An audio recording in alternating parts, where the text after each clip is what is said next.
Hi friends, సొరకాయ పకోడీ ఎలా తయారు చేసుకోవాలో చూసేయండి ఫ్రెండ్స్. ముందుగా ఒక బౌల్లో సొరకాయని తురుముకొని పెట్టుకోవాలి.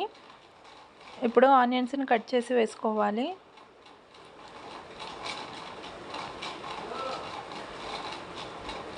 కొద్దిగా కరివేపాకును వేసుకోవాలి.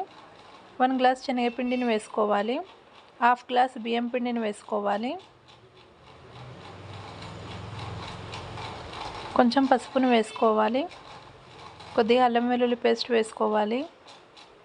స్పైసీనెస్కి తగ్గట్టుగా కారం వేసుకోవాలి. రుచికి సరిపడా సాల్ట్ వేసుకోవాలి.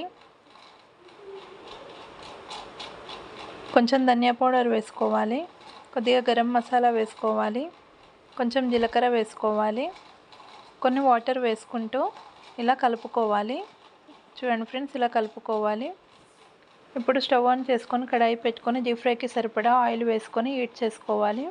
ఇప్పుడు కొద్దిగా పిండిని తీసుకొని ఇలా ఆయిల్లో వేసుకోవాలి.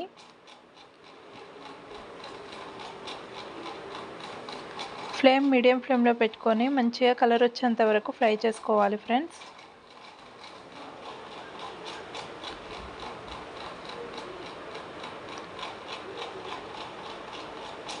చూడండి ఫ్రెండ్స్, మనకి ఇక్కడ ఫ్రై అయిపోయాయి. ఇప్పుడు స్టవ్ ఆఫ్ చేసేసుకొని తీసేసుకోవాలి. ఇప్పుడు ఒక బౌల్లోకి వేసేసుకుందాము. అంతేనండి, అన్నీ ఇలానే చేసుకోవాలి. ఎంతో టేస్టీగా ఉండే సొరకాయ పకోడీ రెడీ. నచ్చితే like, share and subscribe to my channel friends. By by.